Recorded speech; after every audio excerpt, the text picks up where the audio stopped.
गोरखपुर के सभी उपस्थित भाइयों बहनों, महायोगी गुरु गोरखनाथ आयुष विश्वविद्यालय की ओपीडी शुभारंभ के लिए आज यह तिथि तय की गई है।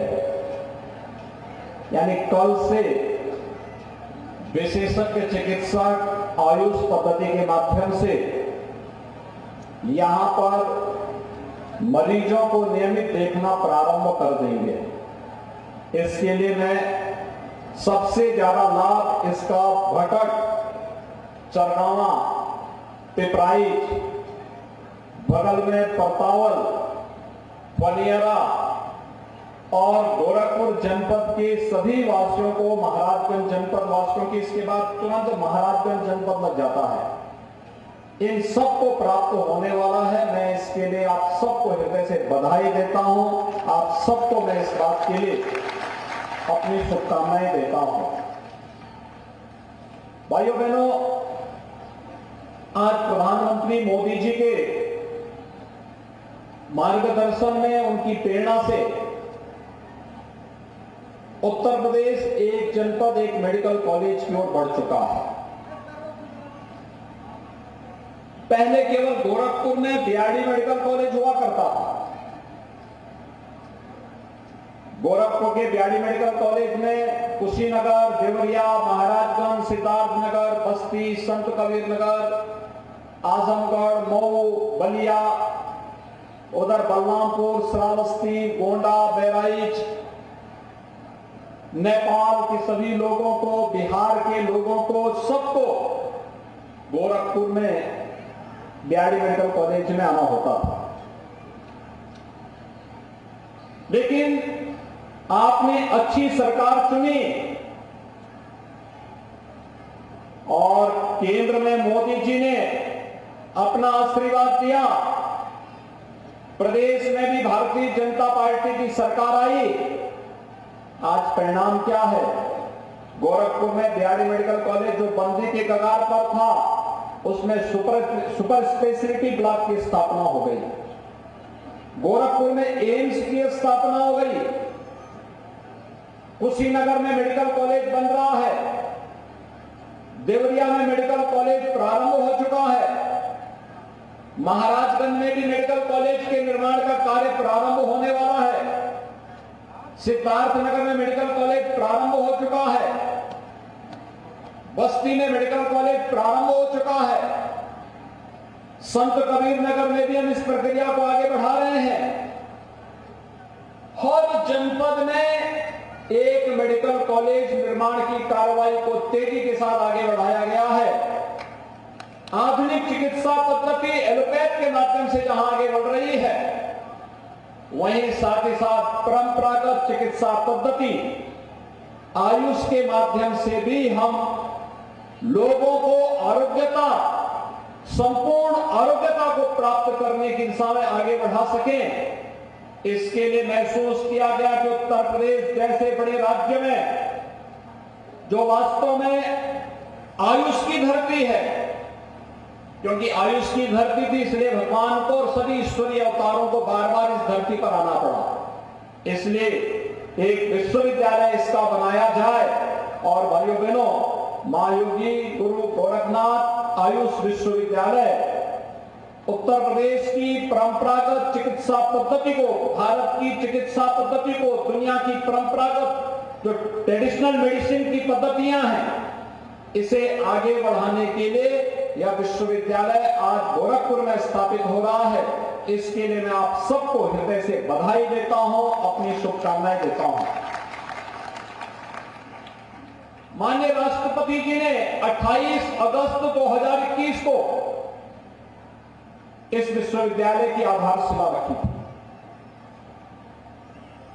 आधारशिला रखने के बाद जब ये कार्यक्रम आगे बढ़ा, आज यहां पे ओपीडी का निर्माण कार्य प्रारंभ हो चुका है। ओपीडी प्रारंभ हो गई है, यानी अब यहां पे मरीज देखे जाएंगे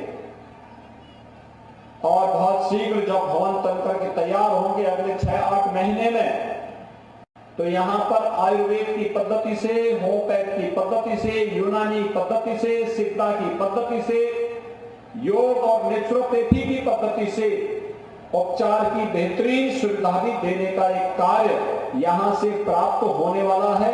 एक तरफ आरोग्यता का कार्य और दूसरी तरफ इसका लाभ क्या होने वाला है? दो प्रकार के लाभ होंगे। एक, आयुष पद्धति से किसानों को, आम नागरिक को जोड़ने के लिए क्या कार्य होगा? कौन कौन सी ऐसी जड़ी बूटियां हैं जो इस आसपास के क्षेत्र में उगती हैं, उसका कलेक्शन यहां के नागरिकों के द्वारा होगा, तो उनकी अतिरिक्त आय होगी। खेत में अगर हर्बल पद्धति से आप खेती करना प्रारंभ करेंगे और हर्बल खेती करना प्रारंभ करेंगे तो उसका परंपरागत धान, गेहूं से ज्यादा दाम आपको मिलेगा और उसका सेंटर या आयुष विश्वविद्यालय बनेगा, जहां पर किसान अपनी उपज को लेके आएगा या खरीदेगा और किसान को उसका कई गुना दाम देगा। किसान के जीवन में खुशहाली आएगी, अनेक नौजवानों को उसके साथ, रोजगार के साथ जुड़ने का अवसर प्राप्त होगा। और यही नहीं, जब विश्वविद्यालय यहाँ पे पूरी तरह काम करने लग जाएगा तो अगल बगल बहुत सारे लोगों को नौकरी, रोजगार और साथ साथ अपना व्यवसाय करने का भी एक अवसर प्राप्त हो जाएगा। यानी एक विश्वविद्यालय सैकड़ों लोगों के लिए नौकरी और रोजगार तो लेके आता ही है, हजारों लोगों के जीवन में परिवर्तन का एक कारक बन जाएगा। कहीं पे लोग आयुर्वेदिक पद्धति से जड़ी बूटियों को उगाने का काम करेंगे, औषधीय पौधों, औषधीय खेती करना प्रारंभ करेंगे। कहीं पर उन्हें व्यवसाय करने का अवसर प्राप्त होगा, किसी को दुकान लगाने का अवसर प्राप्त होगा, किसी को आयुष विश्वविद्यालय में नौकरी की सुविधा उपलब्ध होगी। अलग अलग प्रकार से, अलग अलग तरीके से लोगों को जुड़ने का अवसर प्राप्त होगा। और यह एक अवसर है आप सबके लिए, जब यह आयुर्वेद आयुष पद्धति से ओपीडी का कार्य प्रारंभ हो रहा है। आज आयुष विभाग के मंत्री भी हैं, यहाँ के लोकप्रिय सांसद भी हैं, लोकप्रिय विधायक भी हैं, गोरखपुर जनपद के हमारे सभी लोकप्रिय जनप्रतिनिधिगण भी हैं।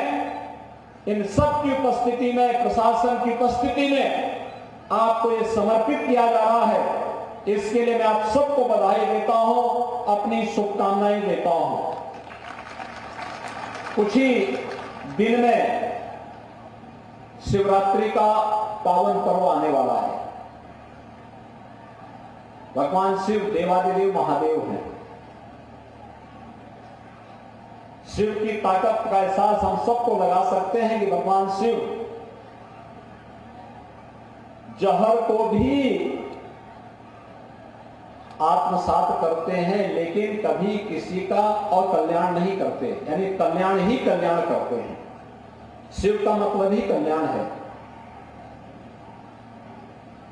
आयुर्वेद की पद्धति से, होम्योपैथ, यूनानी, सिद्धा, योग और नेचुरोपैथी की पद्धति से चिकित्सा का मार्ग खुलना भगवान शिव के प्रति, और बाबा गोरखनाथ तो शिव के ही प्रतीक हैं, उनके प्रति ये सच्ची श्रद्धा का एक भाव है, कृतज्ञता का भाव है कि हम सब उनके प्रति एक कृतज्ञता का भाव व्यक्त करते हुए आज यहाँ पर इस विश्वविद्यालय की प्रगति को आगे बढ़ाने के लिए, इसके माध्यम से यहाँ के युवाओं को उच्च शिक्षा अर्जित करने के लिए एक नया मंच देने जा रहे हैं। आज भारत के पास टूरिज्म के जो अनेक अवसर हैं, उन अनेक अवसरों में से एक महत्वपूर्ण अवसर होता है जब हम लोग यहां के माध्यम से बहुत सारे उन कार्यक्रमों को आगे बढ़ा सकते हैं। यह तो टूरिज्म उसमें से एक है। आपने देखा होगा प्रधानमंत्री मोदी जी के मार्गदर्शन में जब काशी विश्वनाथ धाम देश और दुनिया को अपनी ओर आकर्षित कर रहा है, लाखों लोग पृथ्वी में जाकर के दर्शन कर रहे हैं। अयोध्या में भगवान राम का भव्य मंदिर